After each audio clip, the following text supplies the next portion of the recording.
Hello, everyone. Thank you all for coming. So currently, we are facing humanity's one of most pressing issues, climate change. You all heard about it, you all experienced it. If you think about the summer and the heat waves and the droughts, I'm sure you all know this. And we are facing consequences that we are not sure what they are. So, climate change isn't going anywhere. Global warming is here, and we know that it's going to get worse. Sadly, we don't have a magic tool just to reverse it and go back to the original state.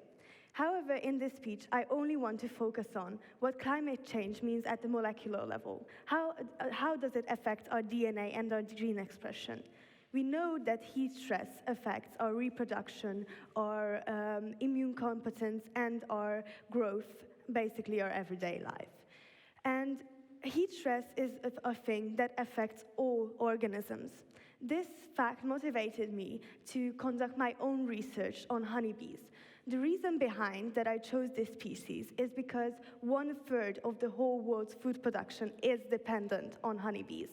They are a pillar of our food production, and they support us by pollinating fruits, vegetables, and including cocoa, soybean, coffee that we all love. And so these species are supporting the whole global food chain. And in recent years, sadly, their numbers have been dramatically declining.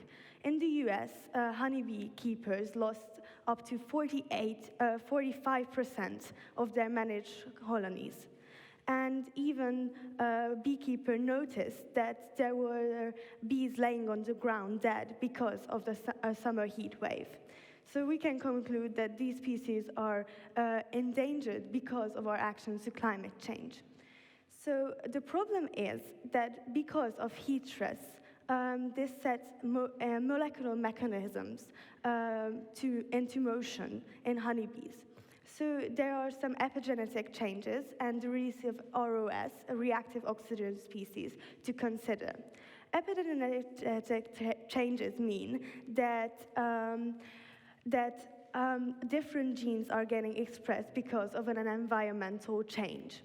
So just like when we are sweating because of heat, our genes react as well, and they produce different type of proteins. This means that we are changing something more and bigger than we usually consider.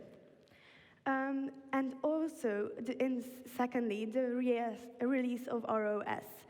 So heat stress leads to oxidative stress. This means that ROS is released. This is a highly reactive form of oxygen. This can damage our DNA, proteins, lipids, and macromolecules. And in humans, this leads to several diseases, including cancers, neurodegenerative diseases, cardiovascular diseasing, and it speeds up aging as well. So we know that this is a really bad thing, and we know that it affects us. However, we don't fully comprehend what this means and how this works. So this motivated me to do my own research, and this would look like that one colony of bees would be split into two groups. One of them would be exposed to heat and to mimic the rapid weather changes that we experience today. And one of them would be kept at the same temperature, and that would be the normal group. And after a period of time, I would compare the two groups' gene expression to see what changes. We know that that their gene expression changed. They produce heat shock proteins. They try to fight the elevated temperatures. However, they don't have just an air conditioning system to turn on with a switch. They don't have the tools to fight climate change. This means that my research would aim to identify the molecular mechanisms behind climate change and what climate change means at a molecular level. Usually when we think about climate change, we don't really consider what does climate change do to our DNA. We only think about how we are polluting the environment, how we release greenhouse gases. However, there's this big aspect that people don't usually know of. And the problem with this is that how can we solve a problem when we don't really understand what we've done? So we don't really comprehend the problem itself.